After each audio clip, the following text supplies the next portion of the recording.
kama mimi, simama tu. Kama ushaivuta bangi kama mimi. Na riu nikimunde hagira ngoma nyingire muthiri magucia bangi. Itikabaya mandehere ngoma na the best people I have here ni hawa. Na nyinyi ndivyo mmeniletea shida. Nginyo naye nduri wagucia bangi na niguo ndehagira thina mwingi. Agnes, nduri wahucio na kanini. Na thina urutaga ku. Wajeri. Ona kanini nduri wagucia.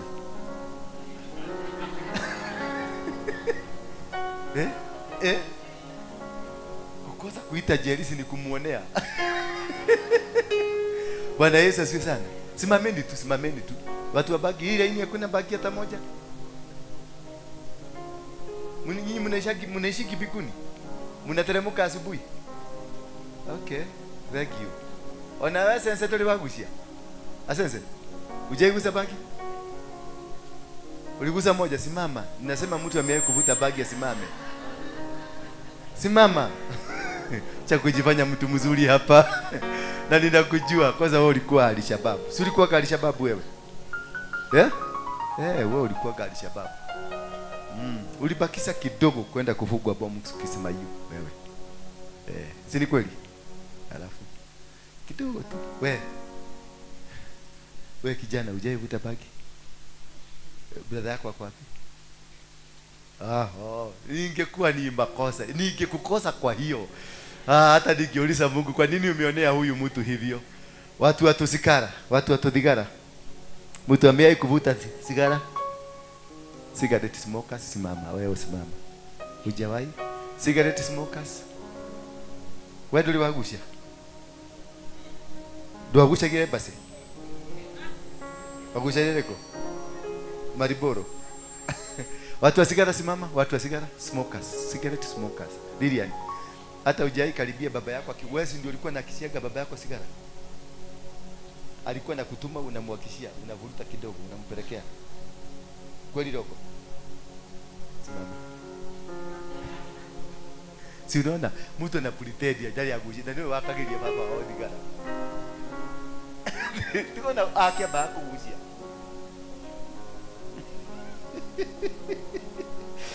Why we have this? You may be seated. Wapigieni makofi. You are very genuine people. The reason we are having this, we are going for the crusade. And I want to teach you this. We are going for the crusades. Yeah, huko Mwiki. So these are the products from Mwiki. Wakati Moses alituma akina Joshua and Caleb and 10 others, they were sent to go there. Wajue ni nini kinafanyikanga huko.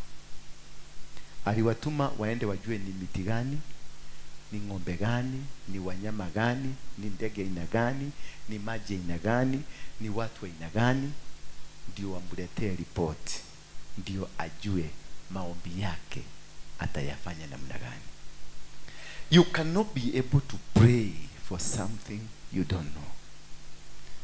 That is why you come to my office, I want to interrogate you, your family, your life, because I want to pray. And before I pray, I need to know who are you. So that if nikizungumusa, nasungumusa nikiwa nikijua, where am I targeting? Any prayer that is not targeted goes nowhere. Any prayer that is not targeted does not go anywhere. Any sacrifice that is not targeted goes nowhere. Any offering that is not targeted goes nowhere. That's why we have love offerings, sin offerings. There are types of offerings.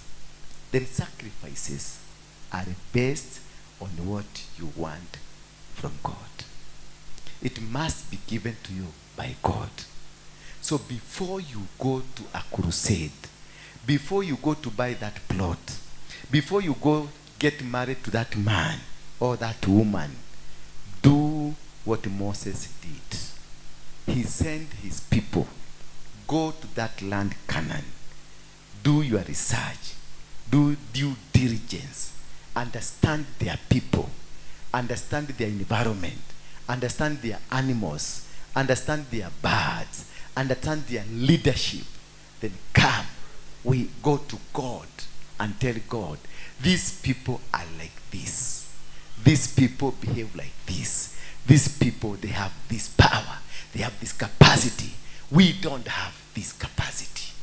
We need your hand. But if you pray and you don't know what you are praying for, that prayer has died on arrival. I know most of you, you've been praying and you've been praying, and that's why you keep complaining God is not answering. What did you tell God? God operates in channels. He has given you a channel. That's why I say some are ministers, some are pastors, some are prophets, some are evangelists. He communicates through people, through the line he has given. So when you are sending your petition, because every time we pray, it is a petition before the court of heaven.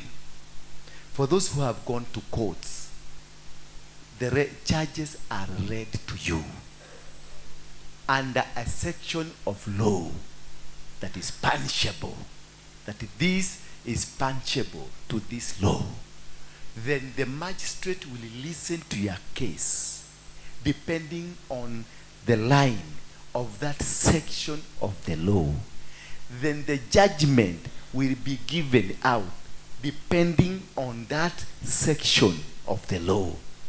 If what you've been accused of is not under that section, you are acquitted. You are set free. But now if the charges are within that section, you are listened and a judgment is given based on that section of the law. Punishable, may be fined or imprisonment based on what is written on that section of the law that you have offended. You can never be taken on an offense A, then you'll be jailed on an offense B, because offense B was not prosecuted in court. So when you are presenting your case in the courts of heaven, you must give exact what you are explaining to God and what you want from God and why you need from God. You prosecute your case before God. So when we go to Mweki, this is the form of the businesses in Mweki. They are selling omena, they are selling vegetables, they are selling water, they are selling meat, they are selling milk, they are selling many things that are here. And also changa. Hii ni changa. Naweza kuonja. Nilikuwa nauza changa. Nitakwambia kama ni ile ya meza. Ni chumba ile ya kuuza chumba. Hivi unakutanga mtu amekunywa changa, ananuka ni kama ako na maiti kwa tumbo. Because hii ni ile ya kuosha chumba. Sasa kikundi inakatakatanga mwingi, hizo nyama zinaanguka kwa tumbo. Yes. So we are presenting our case, telling God, in Mweki there is changa. We must stop it. In Mweki, our sons and daughters and fathers, they are smoking weed. We must stop it. In Mweki, there is business ya mama mboga na mama nini, matasi na omena. We need to speak to the flourishment of the businesses in Mweki. We need to break every bondage that makes business fail in Mweki. We need to release these people. We need to set these people from captivity. That is why we have all products of Mweki. This is Mweki, the entire Mweki. What happens there? Something from the supermarket, something from the retail markets, something from mama mboga, something from baki, na all these things. Hivi ndivyo mtu anawasilisha maombi yake ukiingia eneo. tukivunja kila kitu na miungu ile inazungumuza huko, mapepo yanayozungumuza huko, then we will have our gates open. Tukifika Mweki, we are going to harvest. We are not going to preach. We have already done the preaching. You break every yoke. You break every system before you go there. That is the reason Moses had to send for Akina Joshua and Caleb, so that before they embark on the journey, they know what kind of a journey they are going to go. They understand all the obstacles and every development along the way, so that by the time they get there, it will be a walkover. You win the battle before you start it. If you are going to court, you must win the case before you start it. If you are going to plant, you must harvest before you plant it. If you are going to get a husband, you must get that man before you go to bed with him. Are you getting me? Don't do firefighting. Don't do firefighting. You do the battle before the battle begins. The rest we will be walking in, because you have conquered. Because you have involved God before you start the move. You have let God do the battle for you. Because now we are surrendering Mweki to God. We are telling Mweki, kule kuna wavutaji wa baki, kule kuna watu wa jang'aa, biashara za huko hazifanyi, watu wa huko ni masikini. You understand the king that rules Mweki by seeing this thing. Bwana Yesu asifiwe sana. By seeing what is being sold in Mweki, it will tell you ni nini inatawala Mweki. Hallelujah. Now do you understand that concept? Now you know how we are capable to win battles here. And then you are surprised how things are happening, because we do them before we start. Hallelujah. I will not start. No, we were supposed to do the crusade, but I sent Rhoda. Rhoda went and did. She went to do her own things. So we had to cancel the whole thing and restart the process. Me, I will never care. Even if we waste 10 million, I will waste 10 million, but make it right. Because when you make it right, you make it. You succeed. That is a top secret I've given to you. Matidi hedges. Now you can go and pray. Hallelujah. You will go pray for that. Don't pray for a husband. The problem for you, you're praying for God, give me a husband who is driving a Range Rover with a house in Rwanda, with a huge business. Oh my God, oh my Father, I call upon your name. Give them to me. I capture them. Nonsense. You don't ask for a husband. You ask for yeah? You ask for your rib. You are broken from somebody. So fight to go back to that somebody. Because that somebody is waiting for you. And that somebody could be the problem. You don't have another somebody. Because he is also praying to get his or her rib. So amekufunga na wewe umejifunga. Bwana Yesu asifiwe sana. Na hao kweli ile apostle. Na githuri giaku kiha marigiti. Gigekuwa merigo. Siku ni nyonaga muthuri waku itakoro wa marigiti. Atindikite gatururi haha. None cikora migokotani haha. Kimwe ndoni na gitire na magego. Nduthio hangio riu. Ndio hangio riu. Amuthambie tene ni tene. Uliosha kaibiwa, uliosha wa wenyewe. Uliosha ya mtu. Hapana, just go back.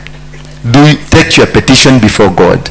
Mwambie Mungu, kuna mahali ulinitoa, nirudishe. Naigoda. No utole na muthuri miaka 70 na ti muthuri waku. Githe giaku nikio gikomaga haria mutaro kiratathini. no thiaga ukamuiguira tho kamutigira 500 to ni muthuri waku nuri wathi handu ukakora kimundu gikomete handu mutaro ukaiguira tha tiwe doria tiwe doria uri wathi ukakora kimuthuri gikomete handu mutaro gicukura kimundu ro uguo yakwira nipatie tu chakula ukaiguira tha. You've never helped anybody? Nani ashaipatia mtu kwa mtaro? Yes. Na wewe? Could be. Uhetoketa mudhu. Yes, sisemi hujapatia. Hata mimi napatianga wengi. Moja tu. Na unamkumbukaga. Huyo mmoja unamkumbukaga ako hapa kwa kichwa. Nilikuwa nataka kufundisha tu uelewe ni nini tumeleta hizi vitu hapa. Tumezileta kwa sababu tunaenda mwiki ya capturing. Hapa kuna mchanga ya mwiki. Hapa kuna kila kitu. Maana we are capturing. Tushakamata mwiki. Tunaikamatia kwenye madhabahu yetu. Tukienda kule is a walkover. No resistance, no fight. Wakati Abraham aliulizwa na mtoto wake, ninaona kisu, ninaona moto, ninaona kuni, buzi iko wapi? Naye akamwambia God shall provide. Kisha akamshika yule mtoto akamwekelea kwenye madhabahu without a complaint. Do you ask yourself why? Alitengeneza madhabahu kwanza kwa style ya madhabahu. Aliandaa madhabahu kwanza. He prepared the altar, then laid the son. The son never made a complaint. As he was told to lie, he lied, because he had already made an altar that controlled the son. He could not say, he could not argue anything, because the altar suppresses any opposition. The altar wins the battle before you do anything. Can you imagine your son, as young as he could be, katoto kadogo hivi, ukalalishe mahali uinue kisu, kupiga mateke ngapi? Lakini mtoto alishikwa akaambiwa rara na akarara. He never argued, he never raised an alarm, he never complained, he just went there. Na ukumbuke alikuwa ashaona red flag. Akauliza Mungu, naona kuni, naona kisu, naona nini, simbona sioni bosi? Alikuwa ameanza kujiuliza maswali. Alafu akashikwa tokea, akashikwa, akasimamishwa, kisha akalalishwa pole pole, ndo agikome, akalalishwa pole pole, akalala kwenye kuni. Alafu akaona baba yake amechomoa kefido, anaenda kumuduga na mtoto tu amelala. Ni nini hiyo ilimfanya unconscious? It is the altar. Bwana Yesu asifiwe sana. It is what? The altar. Without the altar, you cannot win any battle. Without your own altar, you can never be able to succeed in any field. You must win the battle before you start the battle. By having raised, akamwambia Gideoni, vunja madhabahu ya baba yako, kisha unijengee madhabahu kwa utaratibu wa kimadhabahu. Kwa utaratibu wa kimadhabahu. Akatengeneza madhabahu mengine kwa utaratibu. Kwa hivyo madhabahu hutengenezwa kwa utaratibu. Abraham wakati huo akitengeneza madhabahu, Biblia inasema alitengeneza madhabahu kwa utaratibu. Kwa hivyo kuna process ya madhabahu ndio ifanye kazi. Kuna process, kuna maandalizi ya madhabahu hayo. Kuna venye inatengenezwa na venye inaandaliwa ndio ifanye kazi. Lazima process ifanyike. Wakati huo mtoto alilazwa na akalala, malaika wa Mungu akamwambia, usimuue mtoto wako, angalia hapo nyuma. Wakati Gideoni alibomoa madhabahu ya baba yake na akajenga madhabahu ingine kwa utaratibu, baba yake aliitwa na wazee wa kanisa, wakamwambia, tuletee mtoto wako, tunajua ni yeye amevunja madhabahu hii, na mtuletee tumuue. That was the statement. Tuletee tumuue. Naye akawaambia wazee, kama madhabahu hii ya Baali ni Mungu, atajitetea. Maana alijua huyu mwenye amefaulu kuvunja hii madhabahu alitumia utaratibu wa kujenga madhabahu ingine, na hawezi kumshinda. Are you getting me? Hawezi. You can never win a battle against mtu mwenye ako na madhabahu. Hawezi kumuondoa, hawezi kumpiga, na hawezi kumshinda. Bwana Yesu asifiwe sana. So understand the altar. Build your altar kwa utaratibu. The process must be due.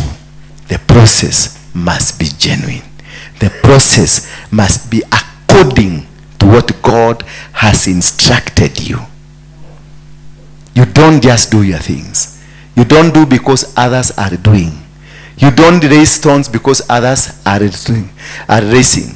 Elijah, when alikuwa na manabii 400, akawaambia wafanye vituko zao, wakafanya. Akawaambia waakishe moto, wakafanya kila kitu, lakini walishindwa.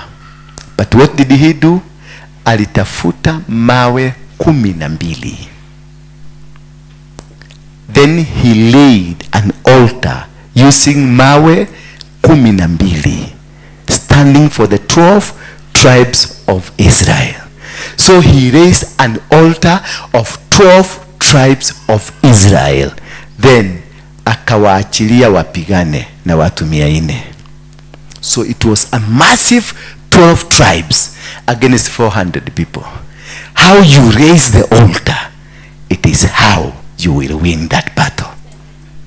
Bwana Yesu asifiwe sana. You will win the battle based, because Elijah realized these people are strong. Elijah realized how watu wamejikatakata, wamemwaga damu yao. So the altar is much stronger because it has human blood. So what did he do? He committed the entire 12 tribes of Israel. He committed Jacob. He committed Isaac. He committed Abraham into the battle. So how will you win a battle alone, and it's your 3 grandfathers involved in your life? You cannot win until you invoke a bigger power, a bigger authority to counter. That is why he laid 12 stones. Now to bring Abraham, the father of the generation, and they told Abraham, pigana na watu ni wako hawa. Pigana na watu ni wako, because in generation ya Abraham, pigana na watu wako. Akaondoka akakalia stool, and immediately things started working, because a bigger altar has been involved. Hallelujah. Are you understanding me now? Are you understanding that how you've been doing battles has been wrong? That is where your business is not doing. That is where marriage has failed. That's where your ministry has failed. And that's where deliverance has not yet been able to succeed, because you are doing like others they did. Every person has a way of doing things.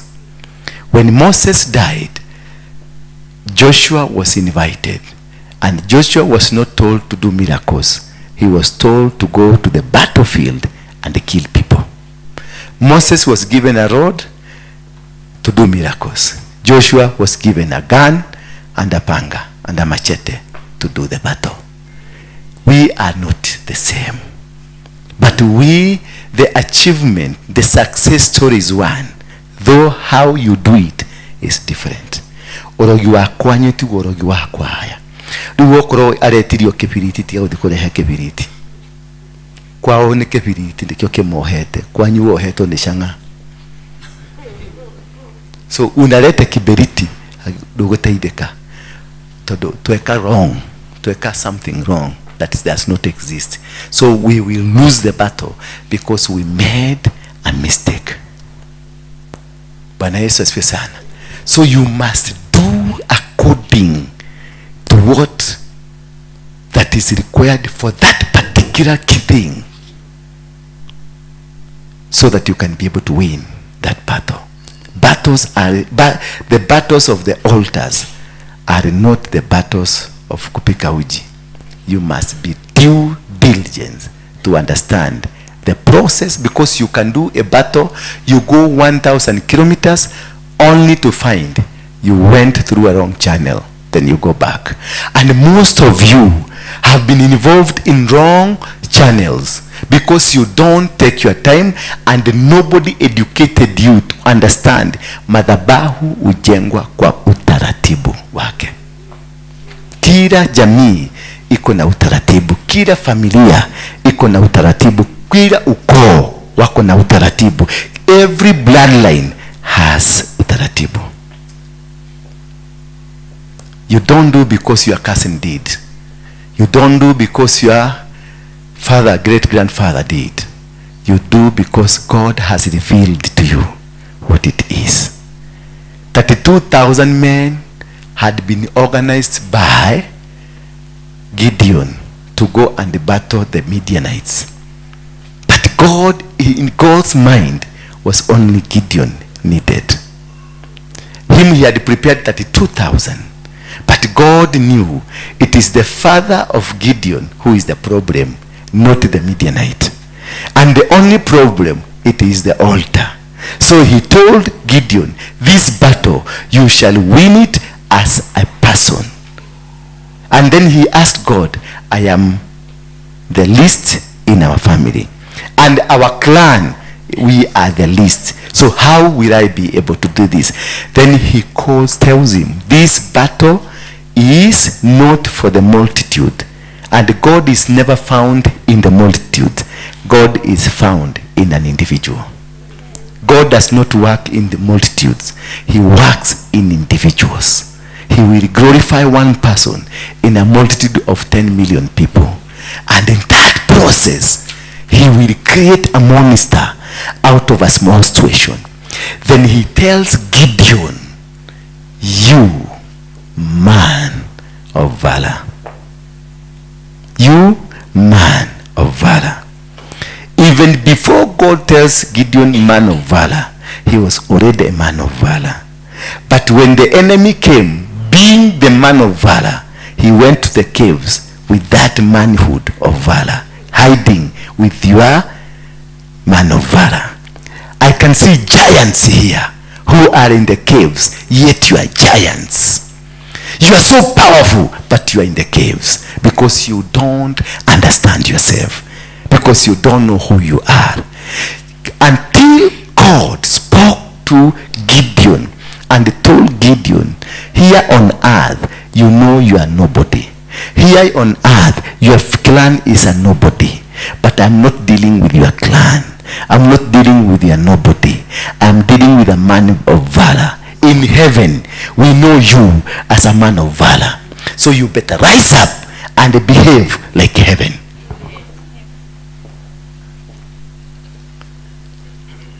Are you getting me? Are you understanding? That you are men and women who are giants. But the nature, the situations, the life you are living has condemned you to live like you are a pupa. I was once a chokora. I was once living in the Ndura dumping site in a nylon house, paper house. Nilikuwa naishi kwa nyumba pale Ndura dumping site huko ndani. Nilikuwa nimejenga nyumba ya carton, hata kama ilikuwa ni ya bedroom 3, ilikuwa nyumba ya carton na ilikuwa na karatasi. Bwana Yesu asifiwe sana.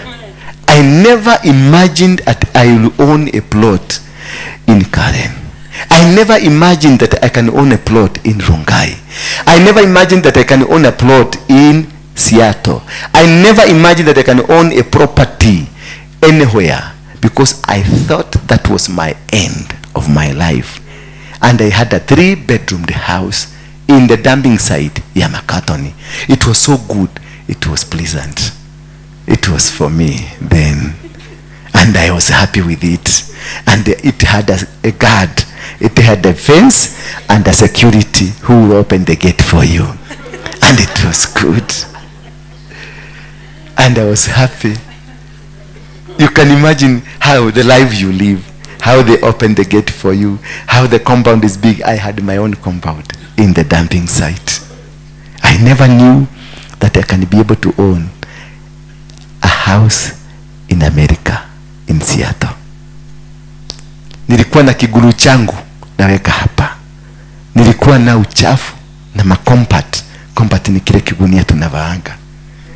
I never thought I can wear a designer suit. I never thought I can wear a designer shoe. Today, everything I wear is designer.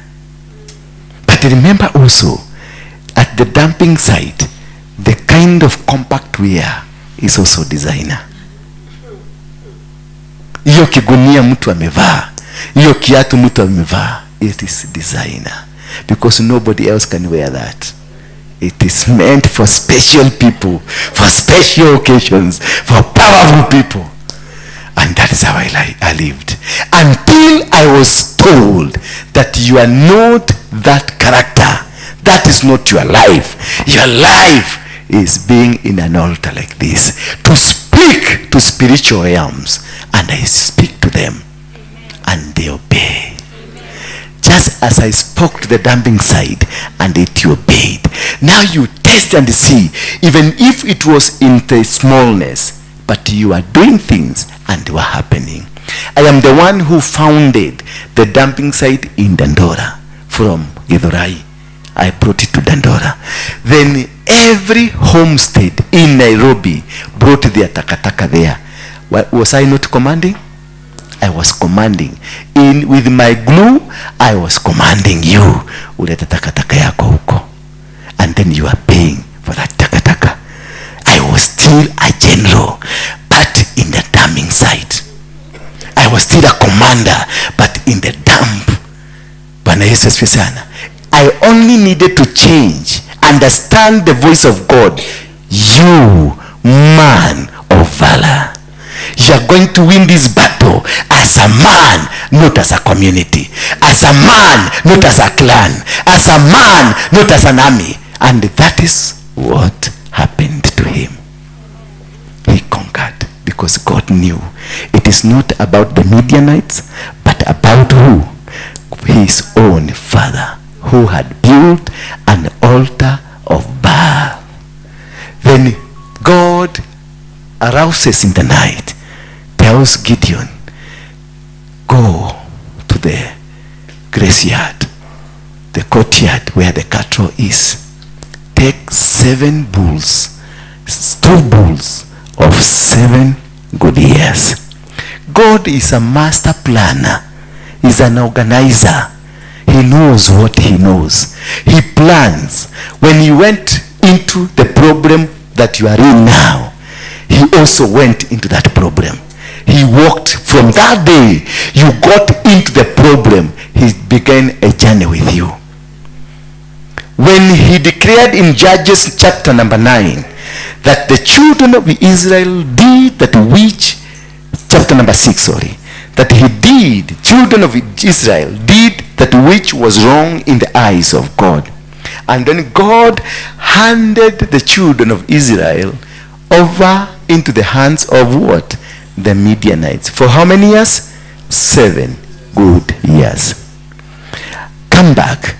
Gideon is told to go kwa zizi ya baba yake, achukue ndama wa miaka 7, ndama wawili wa miaka 7. So when God handed them into the hands of the Midianites 7 years ago, he also produced a sacrifice for at the end of the 7 years. He also prepared a sacrifice of 2 calves. So as they get into 7 years, already there was a sacrifice of 7 years. So the problem that you are in, The solution is around. The solution is there. God has prepared the solution for you. You are not alone. God is working with you. So whatever that you look at, see that this thing is so complicated, it's like I cannot come out. It is the time that has not reached. Maybe you are going through a judgment, and the judgment is 7 years. And the day you started the judgment, also the key to the judgment was also started. When they were taken to the captivity of the Midianites, also 2 cows were made to produce a sacrifice that will be needed 7 years to come. So the sacrifice for your challenges is around, is there. It's only that you don't know, and your time for coming out is not yet. Hallelujah. Bwana Yesu asifiwe sana. It's deeper. That's a bit deeper. Okay, I can understand. It is deeper. Baka nuwa shiria muno. Nuwa ejera muno.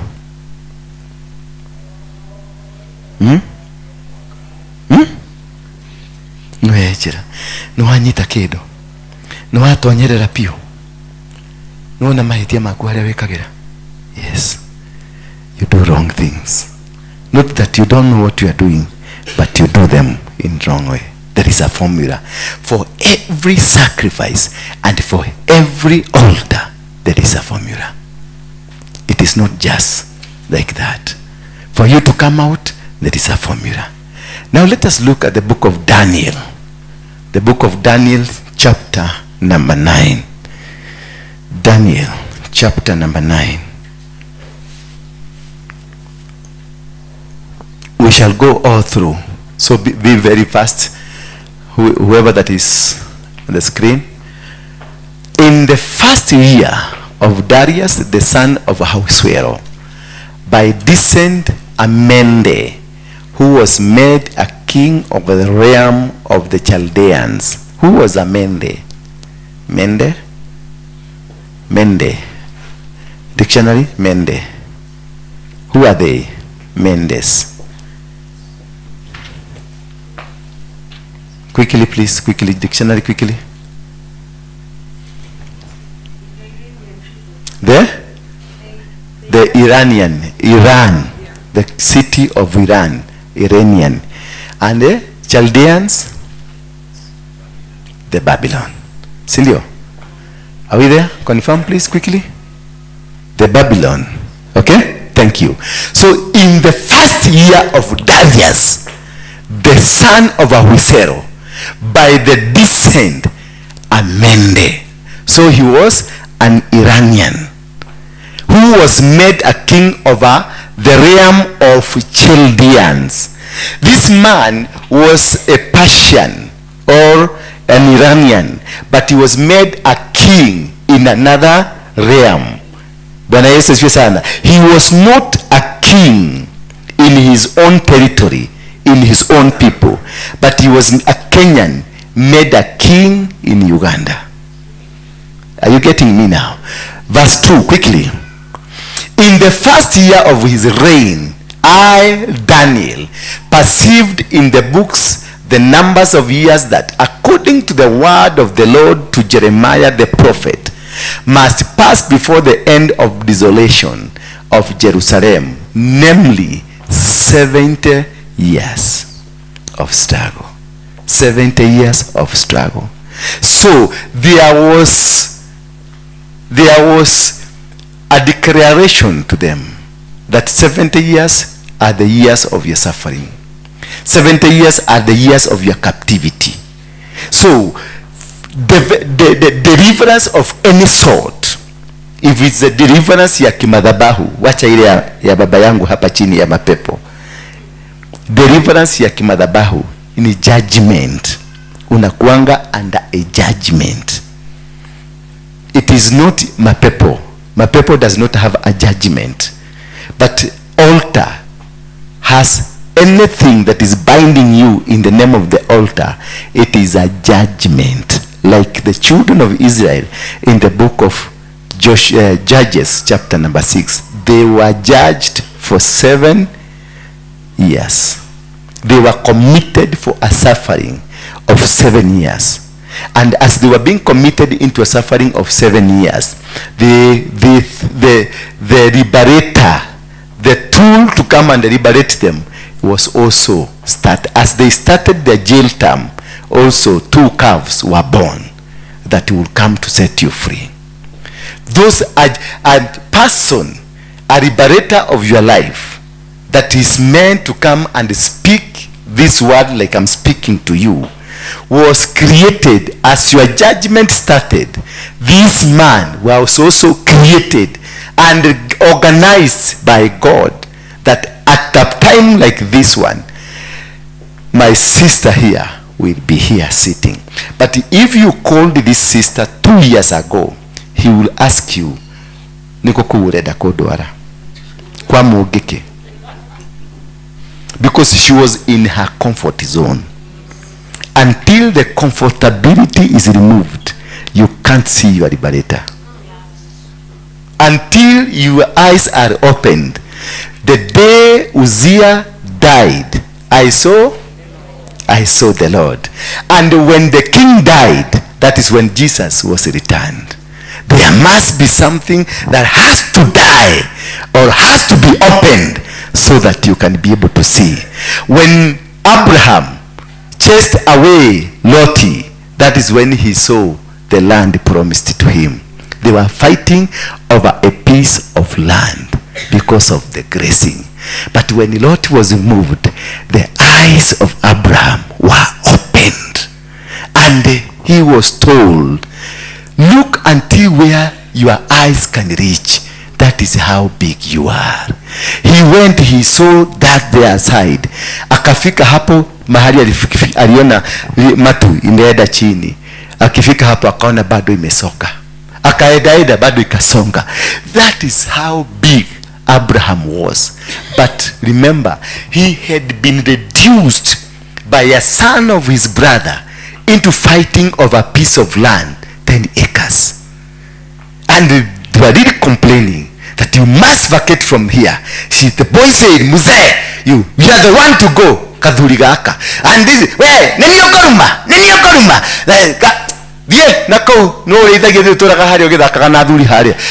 They were fighting over a piece of land. Until the Lottie in your life gets out, you will never see the promise of God. You will never see where God wants you to take you. Then the first year of his reign, I, Daniel, perceived in the books of the numbers of the years that according to the word of the Lord, to Jeremiah the prophet, must pass before the end of desolation of Jerusalem, namely 70 years. Verse 3. Then I turned my face to the Lord, seeking him by prayer and please. So there is a difference between a prayer and a plea. He sought God through pleas and prayers. Shiko gukuriga uririkane kwa nyugeshaki. Try it again. Then I turned my face to the Lord God, seeking him by prayer and what? Please for mercy. When you are seeking mercy, you plead. But when you want to communicate with God on another thing, you pray. Bwana Yesu asifiwe sana. With fasting and sackcloth and ashes, akajipaka, akavaa magunia, akajipaka jivu na nini nyingine, na akafunga. He did the fasting. See, Lent fasting.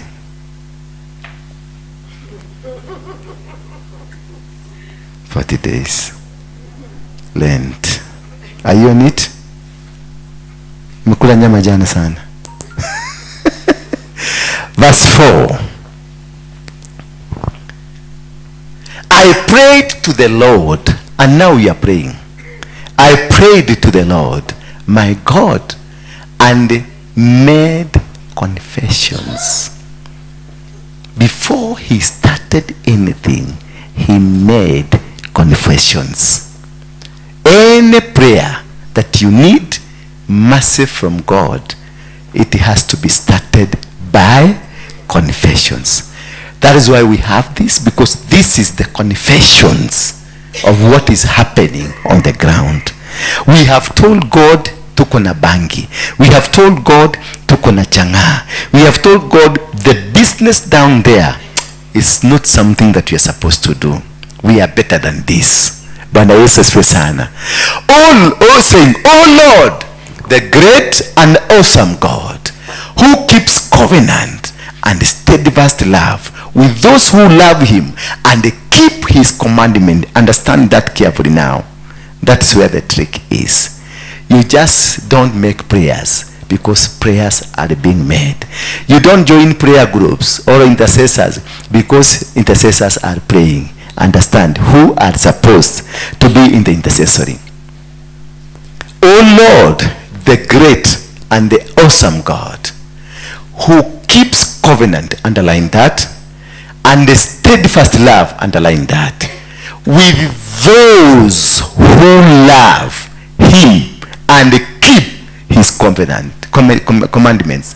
Those who love him and those who keep the covenants. Not you. Not you who has no commandment, who has not kept any commandment of him. Before you do any prayer, get to understand whether you have maintained and you have done what God wants you to do. Are you a friend of God? Because he says, oh Lord, the great and awesome God, who keeps his covenant, and he has love steadfast, and with those who love him, not with anybody. So the prayer of the intercession is only made by people who also love God the way God loves you. You don't just make just a move. Oh my kata ya eke bambambara and there is no covenant between you and God. For you to do any intercessory prayer, you must have a covenant first with God. God must have been a friend to you, because God does not walk with the people who are not his friends. God does not walk with the people who has no covenant, who has no agreement with him. So you must be in agreement. You must fast before fasting. Hello. Before you start the fasting, you must fast before fasting. Fast to cleanse yourself first. Fast to prepare yourself to do what God wants you to do. Before you put that sackcloth, before you put ashes, before you smear yourself with the ashes, you must really fast to cleanse yourself into preparation to get to do what you want God to do for you. Bwana Yesu asifiwe sana. Number 5. We have sinned. Now this man is confessing. I'm also confessing.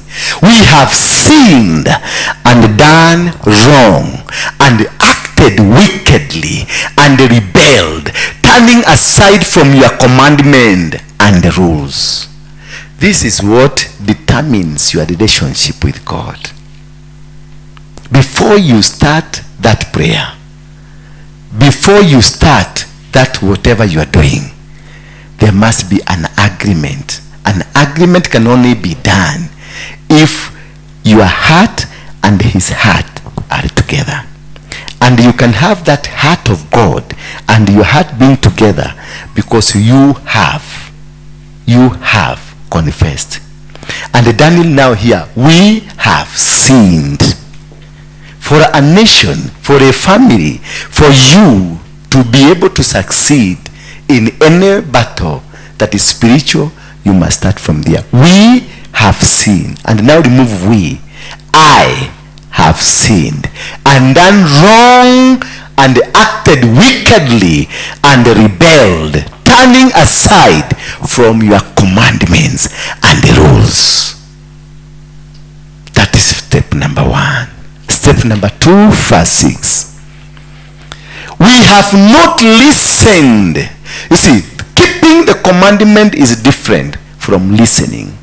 We have not listened to your servant, the prophets. So when I tell people to do something here in church, if I ask you to be in a particular position, if I ask you to be in doing something that is pertained to the works of God, and then you ignored me because I sent this gentleman, and this gentleman is a nobody to you, then you have sinned against the prophet. And when you sin against a prophet, it is more sinful, because anything that you do against a prophet, it captivates and stops you from accessing through the anointing you are under. So you will be here but stagnated. Grace, you are going to walk out. You will be here but you are stagnated. When others are tapping blessings, you will not tap it, because I have put a question mark in your integrity under my authority. So when you are under a prophet of God, be sure and be always, you better be in the benches, sit down there. Don't come anywhere near him in a manner that you can antagonize or make him unhappy, because he will put just a caution. And because I'm a representation of heaven, I will cause you to suffer. I will cause you to stagnate. I will cause you, your doors to be shut, until I am able to present your case to God and tell God, this man, I have released him. That is why it's very important, men of God, to release you with good heart. I set you free. This is very important for you, because I can cause trouble for the rest of your life. You rather stay at home and not come and not be abusive to that man of God. Yes, we have said we are wicked. I have acted wickedly. But to Rudisha verse 5. Verse 5, please. Yes, I want to tell you about this one. Me, myself, Apostle Waruinge, I have sinned. Me, Apostle Waruinge, I have done wrong. Me, Apostle Waruinge, I have acted wickedly. Me, Apostle Waruinge, I have rebelled. Me, Apostle Waruinge, I have turned aside from the commandments of God. But that one does not give you a leeway to do against me. I am still ahead of you. I'm still above you. I will cause you to cry. Verse 6, verse 7. Jump to verse 7. To you, O Lord, belongs righteousness, but to us open shame. To you, O Lord, belongs to you, God. Belongs what? Righteousness. We are lifting the name of God. We are calling upon the name of God. That to you, God, to you, where Fafa, where Guy, belongs righteousness. But to us, we have an open shame. We are naked because we have sinned. We have acted wickedly. We have rebelled. We have done all manner of sins. We are naked. Therefore, at this day, to the men of Judah, to the inhabitants of Jerusalem, to the all Israel, those who are near and those who are far away, in all the land to which you have driven them, because of the treachery that they have committed against you. So, what has dispersed you? Why are you not settled? Why are you not at harmony? Why are you not at peace? It's because of treachery. Treachery. What's treachery? Dictionary, please. Usaliti. Tumemsaliti Mungu. That is why you have no peace.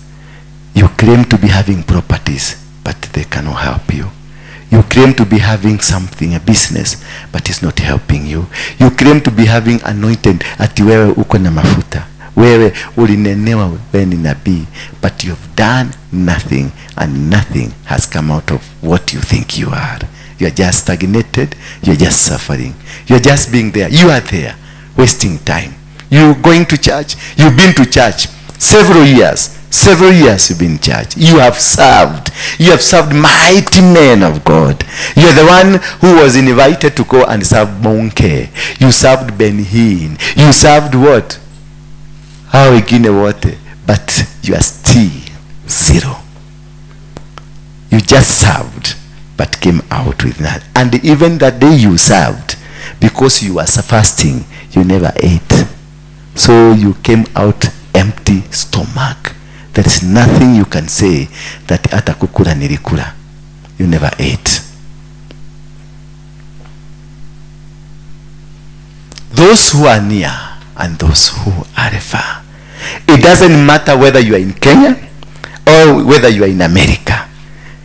What matters, you did a treachery. You committed a sin against God. Ulimsaliti Mungu wako. Verse 8.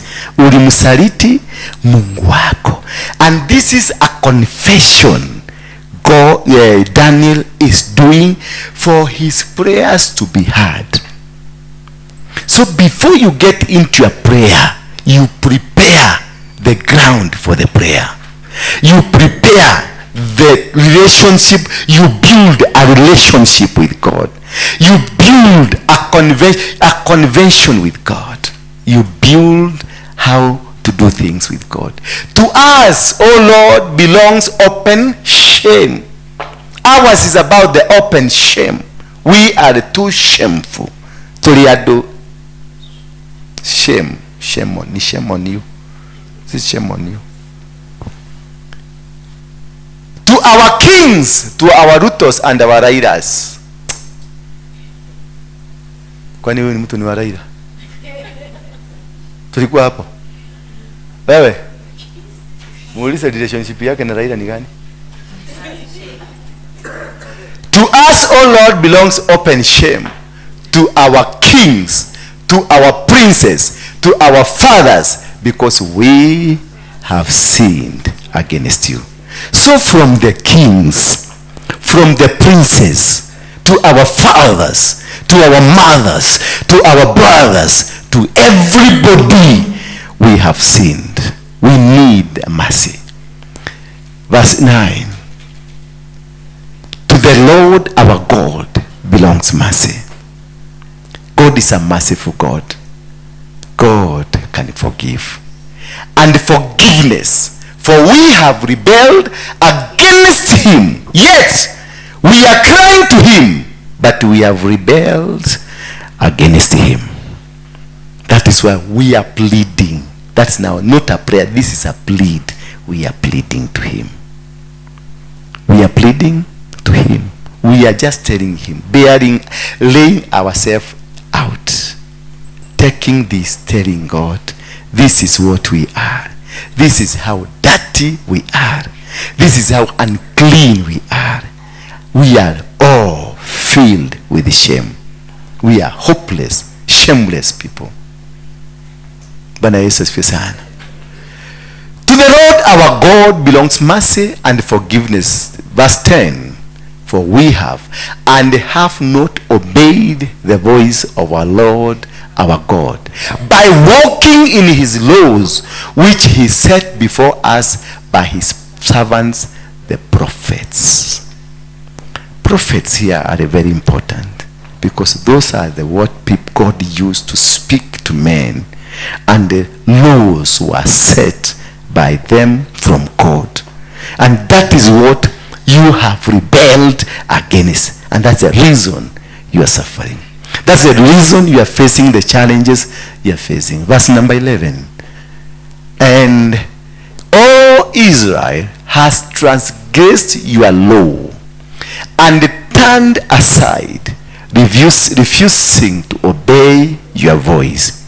And the curse and the oath that are written in the law of Moses, the servant of God, have been poured out upon us, because we have sinned against him. What? and the curse. Let us start from there. And the curse and the oath that are written in the laws of Moses, the servant of God, have been poured out upon us because we have sinned against him. Number 12. He has confirmed his words which he has spoke against us and against our rulers who ruled us, by bringing upon us a great calamity like which is going to happen in Kenya. For under the whole heaven there has not been done anything like what has been done against Jerusalem. It's a calamity. Look at yourself from your family perspective. Look at yourself from a village perspective. Look at yourself from a country's perspective. It is a calamity. We are facing a real challenge, a calamity. That is where you have struggled and struggled and struggled, and nothing is happening. You are in church 24/7 and nothing is happening. 13. As it is written in the law of Moses, all this calamity has come upon us. These calamities are coming in Kenya in the month of April. All these calamities are coming upon us, yet we have not entreated the favor of the Lord our God, turning from our iniquities and gaining insight of your truth, the truth of God. We are not ready to be told the truth, and we are not ready to tell the truth. We are still remaining as usual because we are immune to speaking the truth. Verse 14, please, quickly. Therefore, the Lord has kept ready the calamity and has brought it upon us. For the Lord our God is righteous in all the works that he has done, and we have not obeyed his voice. 15. And now, O Lord our God, who has brought your people out of the land of Egypt with a mighty hand, and have made a name for yourself, as it is this day, we have sinned, we have done wickedly. We have done wickedly. That is the foundation of your prayer, that you are starting from a wicked person. You are not worthy even standing before God. You are not even worthy to be in a sanctuary like this one. I am not worthy. I am not worthy to hold the microphone like this one, because I don't deserve. I don't deserve. I don't deserve. I am wicked. I have sinned. I have done every evil in the face of God. That's me. I am confessing my sins because I want to build a relationship with my Father. Because I want to go before God to speak to him, to tell him what I want.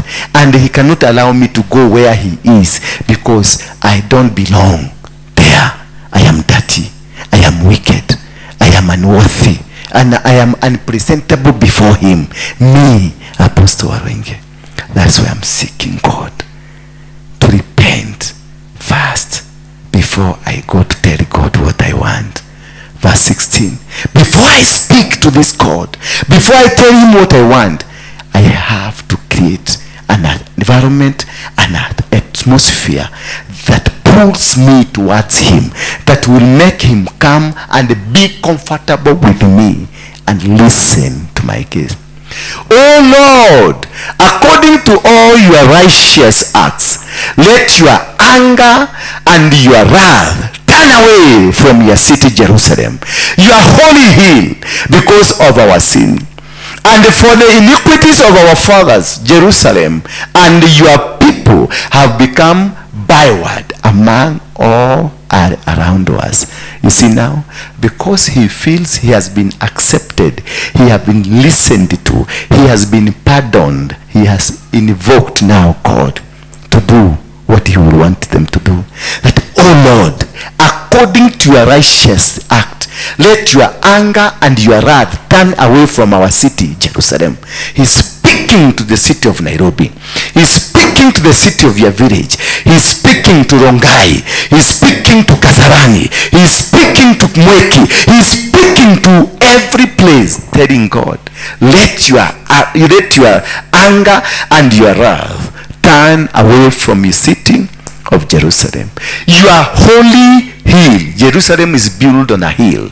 You are holy hill because for our sins and for the iniquities of our father.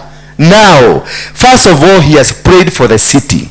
Number two, he has prayed for the iniquities of the fathers.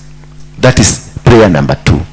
Prayer number one is to cleanse territorial altars. Remove every altar of the territory that can hinder you to penetrate, to be able to have acceptance in the eyes of God. So he sought to deal with the territory first. Then number two, he went to the sins or the iniquities of our fathers. Jerusalem and your people have become wayward among all who are around us. Verse 17. Now therefore, our God, listen to the prayer of your servant. Number three, now he becomes personal. Listen to the prayer of your servant and to his pleas for mercy. Is now number three. From the territory, going to the spirits of the fathers, the ancestors, the spirit, the generational curses, generational sins. Then now, because he is known that the city has set them free, and the fathers, the generational curses have been removed, so you can operate, because you are not under limitation. You are not under a curse. You are not under boundaries of the territory. Now you feel, I am capable to go before God, because there is nothing holding me. There's nothing pulling me back. Some of us are bound by territorial boundaries, but territorial curses, territorial problems, territorial challenges. You come from a village of witches and still you are going before God, and you have not addressed the territorial witches. You have not addressed the problem of your area where you live. You must first address, then to come you as a servant to his pleas for mercy for your own sake. Oh Lord, make your face to shine upon your sanctuary. Number four. Now you can speak for the sanctuary. Now you can speak anything. You are dirty, you are stinking, and you come here. Baba, ninaitisha moto katika nyumba hii, ijae moto. Utajalisha mauchafu zako kwa nyumba kama hii. That is why before you start praying for the sanctuary, get to know whether you are clean. Because God will not listen to you.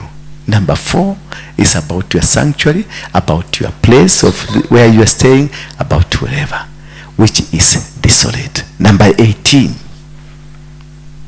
18, please. Oh my God, incline your ear and hear. Open your eyes and see. You see now, he's able to communicate with God. Telling God now, incline, he will incline. Telling God, hear, he will hear. Telling God, see, he will see, because you are clean. Because you are now have a covenant. You have now an agreement. Now you are part of the kingdom. Now the kingdom can listen to you. And the city that is called by your name. Open your eyes and see our desolations.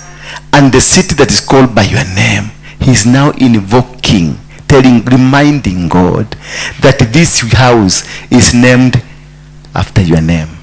Because God had moved away, had gone.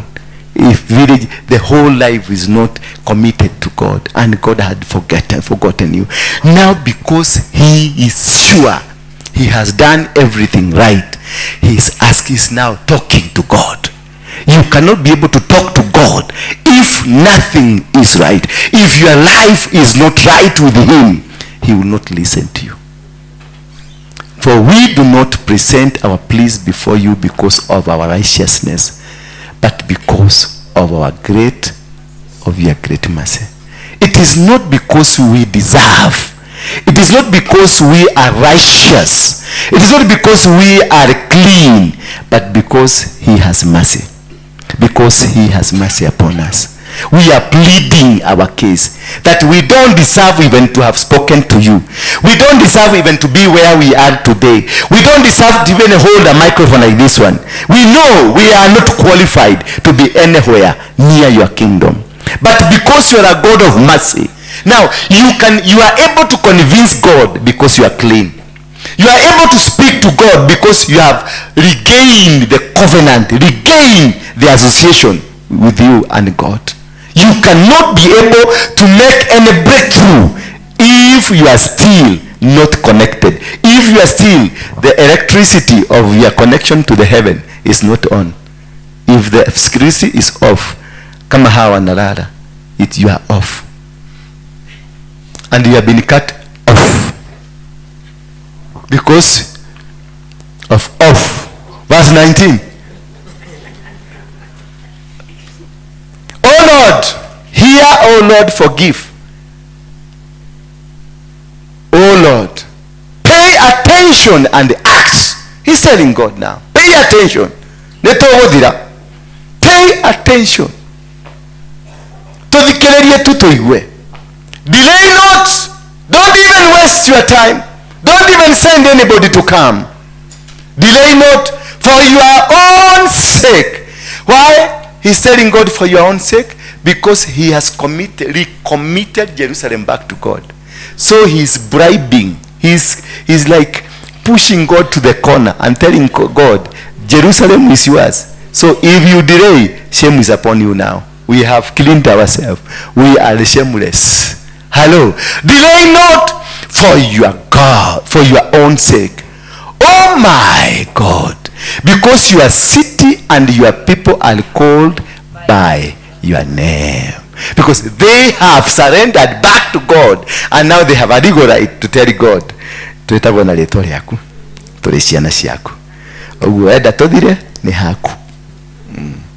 so you get the mandate to speak to God by preparing the way to speaking to God.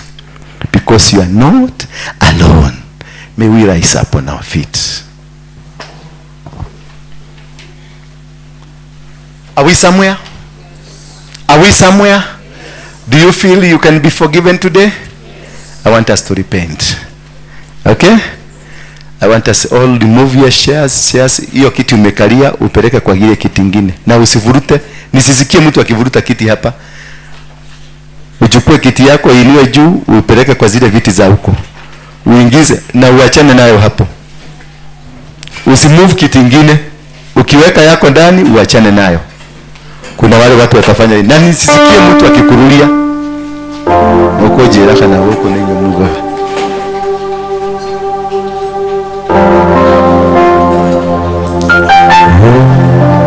Give me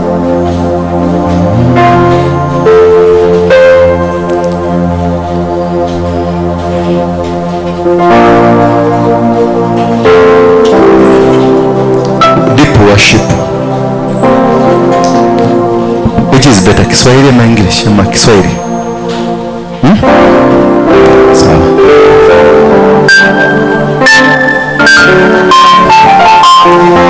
Now that you have removed hiyo ulikuwa umekalia hapa, hii chukua peleke huko, chukua moja peleka huko, chukua moja peleka huko, ama mbili ama tano ama sita, as long as usikurudia.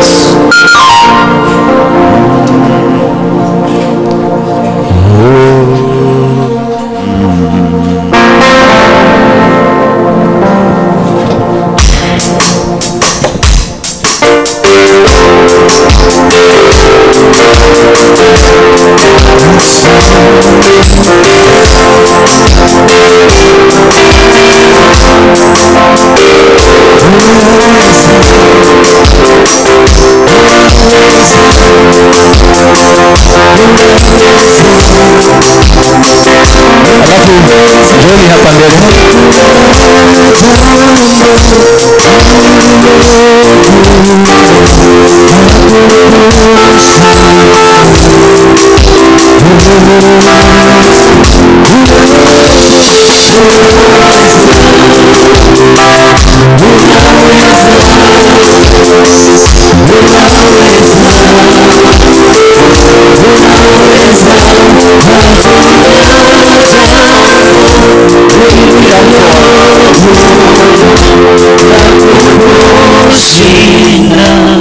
Kujeni hapa karibu.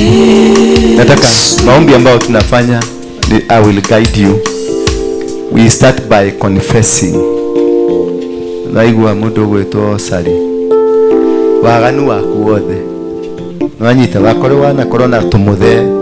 Wire Ngai kamuthe fulani getagwo Kariuki, kamuthe ka fulani getagwo Bunyango, kamuthe fulani getagwo Kimani. Umwire. Nwanyita umwire. Tumahuana ruta. Uruteta tuigana. Tumahuana ruta. Tuothe umwire. Kuria kwago wanathie. Kwaraguri wanathie umwire.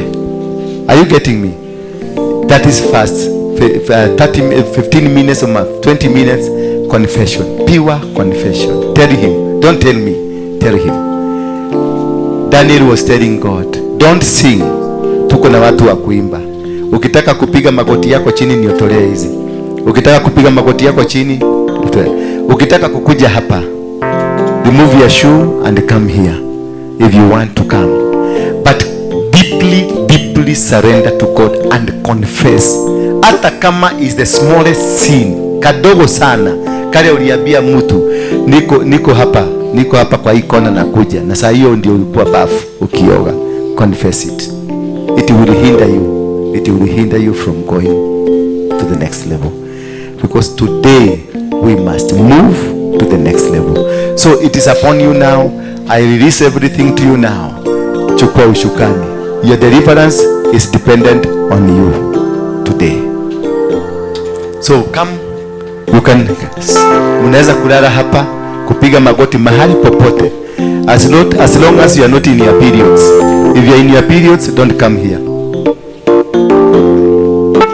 Ukikuja hapa kama uko na period utakwama.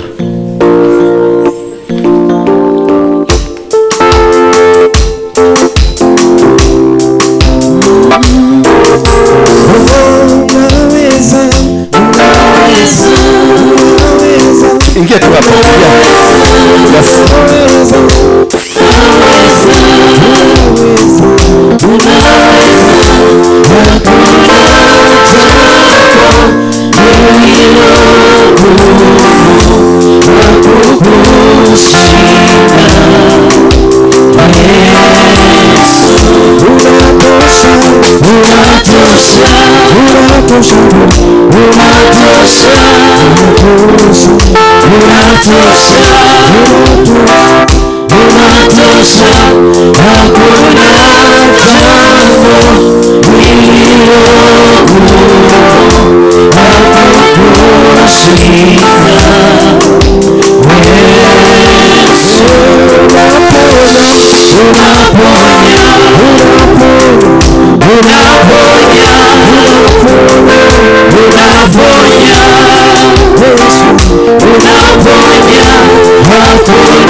Hakuna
Yes.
Usirudi usiniache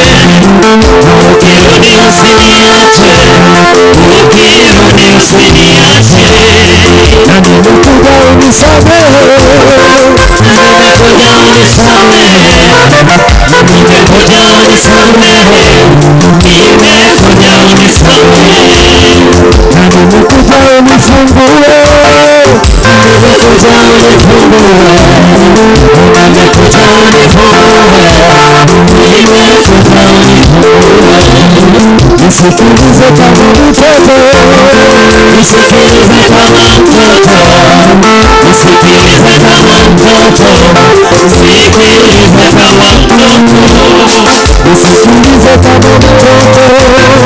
nisikilize kama mtoto, nisikilize kama mtoto, nisikilize kama mtoto, nisikilize kama mtoto.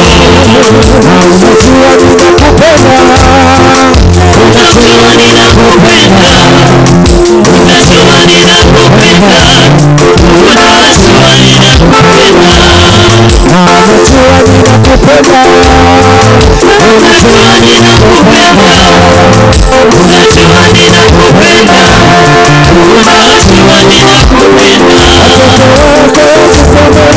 unajua ninakupenda.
Angalia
What's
Yesu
Hakuna. Sema hakuna. Asilo liweza. He has done it. 70 years of captivity has been squashed. 70 miaka yote iliyoliwa na nzige, iliyoliwa na mandumandu, iliyoliwa na tunutu, yote imeregeshwa. Chochote ulichokipoteza, whatever you lost, whatever was taken away from you, whatever they denied you, whatever they limited you from, whatever they said you cannot be able to make it, you got it. You got it. Father in heaven has had it. Bring your sacrifices. Now look here. What we are going to do a sacrifice. Did we read the book of Daniel? Tulielewa the book of Daniel. He was repenting the sin. First, he started for the sins of the city. Number 2, the sins of the fathers. Number 3, the sins of personal. Number 4, the sins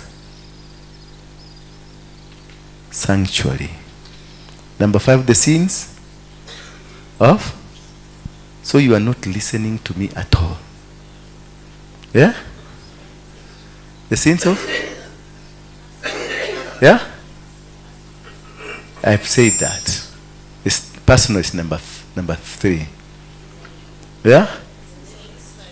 The sins of territorial altars.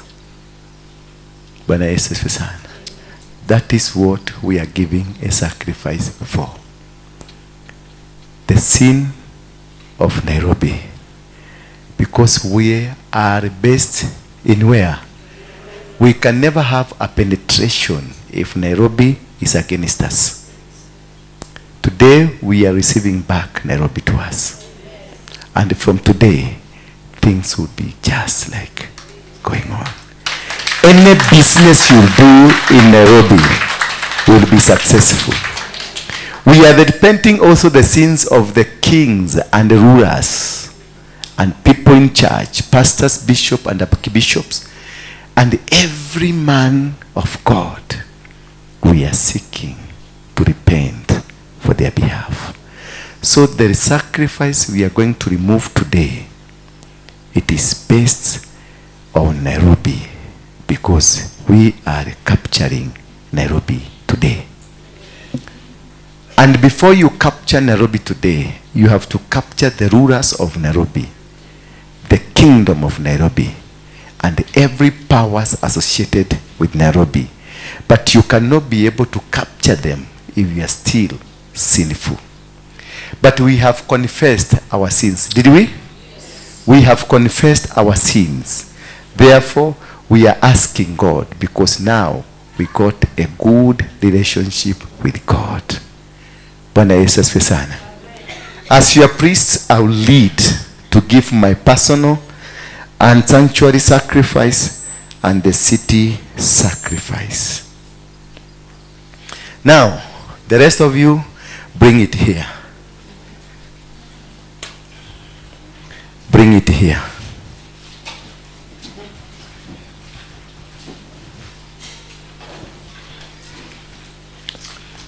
Yes.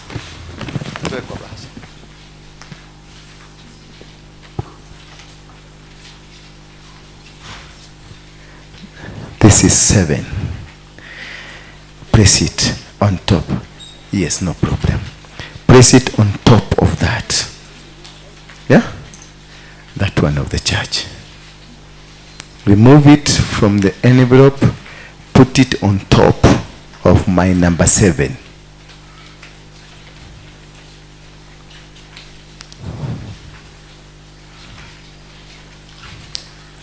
I have given this sacrifice as a personal, your father, your spiritual father, your guide, your teacher. That is why I'm giving this sacrifice, so that whatever you do, the territorial powers will listen to you. Nairobi will yield to you. Anything that you do from today will listen to you. Come. Yes, come.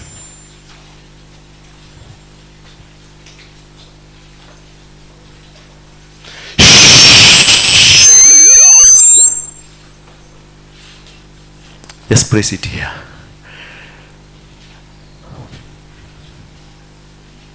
Place it here.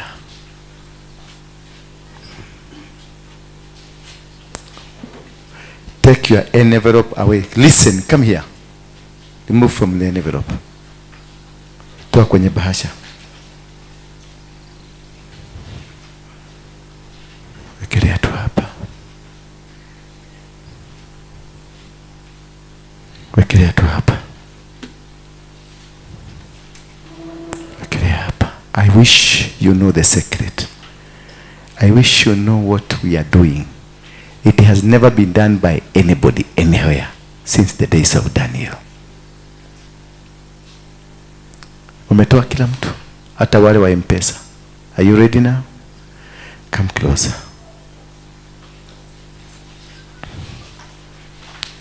Yes. No. Keep. If you place your phone here, you will have to retrieve it by another sacrifice, because it is deemed you have offered a phone. So taking it away from here, it can't go. It will belong. If you want to give it, just give it. Give it a try. The next one. Okay. Remove this.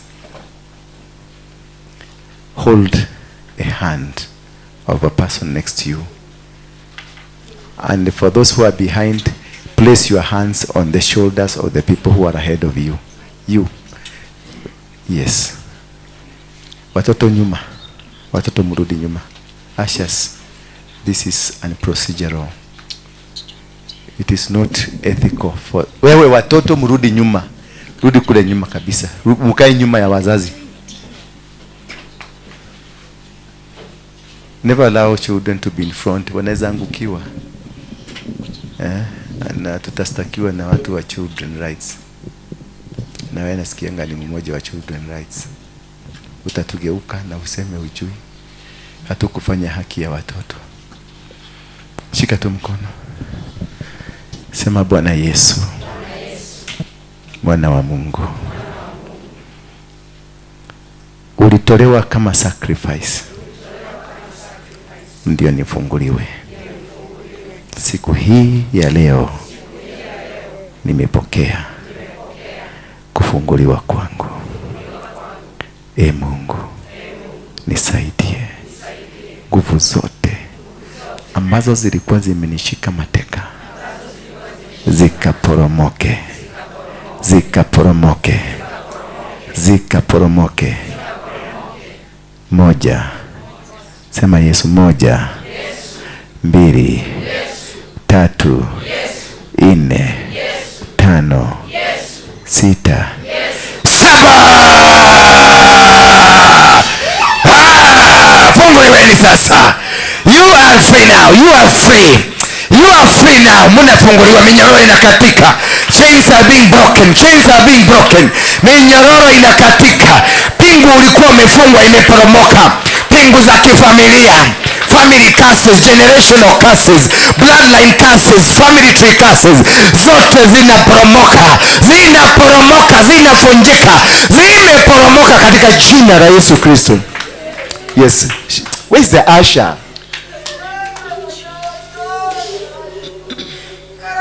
Yes. The power is there. The blood of Jesus. There is power in the blood. Yes. There is power in the blood. There is power in the blood. There is power in the blood of Jesus. There is power in the blood. There is power in the blood of Jesus. There is power in the blood of Jesus. There is power in the blood of Jesus. There is power. Power in the blood of Jesus. Thank you.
Kristo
thengio Ngai nĩ twakwambararia, nĩ thengio nĩ ũndũ wa kũigua ihoya ritũ, nĩ thengio nĩ ũndũ wa kũigua ihoya rĩa Nairobi, nĩ thengio Ngai nĩ ũndũ wa kũigua ihoya rĩa Mwiki na kũrĩa kũngĩ tũgũkorwo tũgĩthiĩ.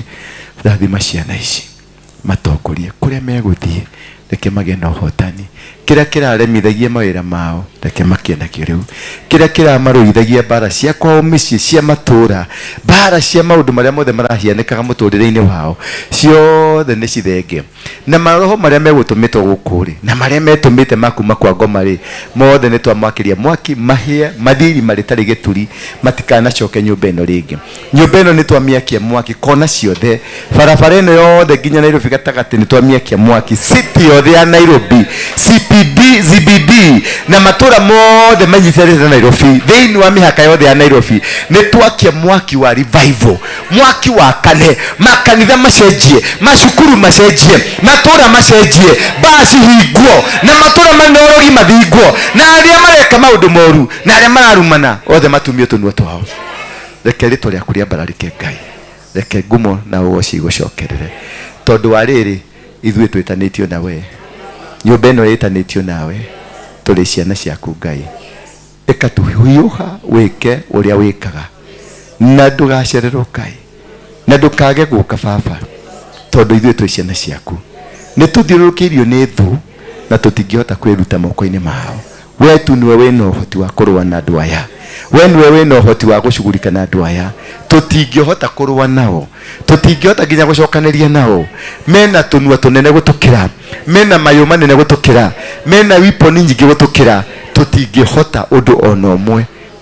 Ngai nĩ ndagũthaitha, we nowe tu ũngĩrũa mbara ĩno, no mĩtorie.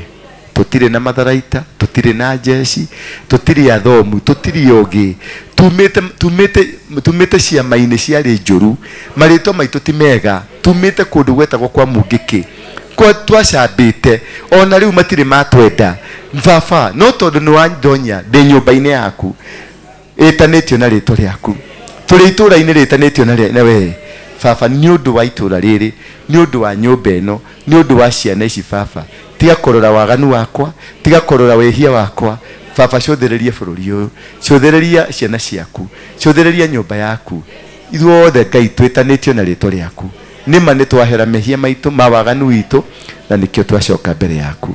Nĩ ndakwambararia Baba, ũtuĩke mũigua Ngai wa gũtũigua, matũ maku matũigue, maitho maku matuone, makinya maku matũceme, na harĩa hothe tũgũthiĩ tuone tha ciaku Ngai, tũhotanĩre Baba. Kuma rũciũ reke tuone ciama thutha wa ciama, tũgĩe na financial breakthrough, tũgĩe na businesses, tũgĩe na ministry, spiritual breakthrough. Maroho marĩa maratũnyitĩte na maranyitĩte family citũ nĩ kumana na mĩhĩrĩga na matũra marĩa tumĩte, ciothe cingĩrotũrekia, na nĩ thĩinĩ wa rĩtwa rĩa Jesu Kristo ndahoya na gwĩtĩkia. And now may the grace, fellowship of the Holy Spirit, yes, now and forevermore. Amen.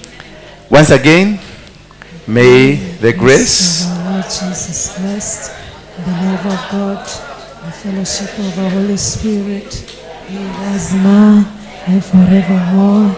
Amen. Another one more time, may the grace Of our Lord Jesus Christ, the love of God, the fellowship of the Holy Spirit, be with us now and forevermore.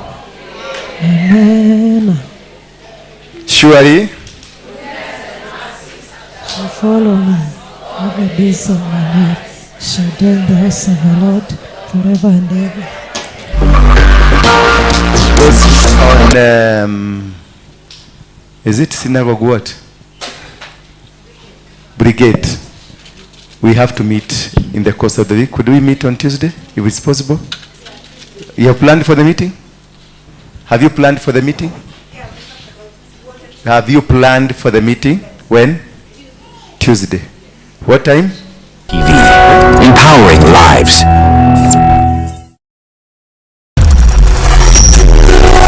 Bethel Clouds TV, empowering lives.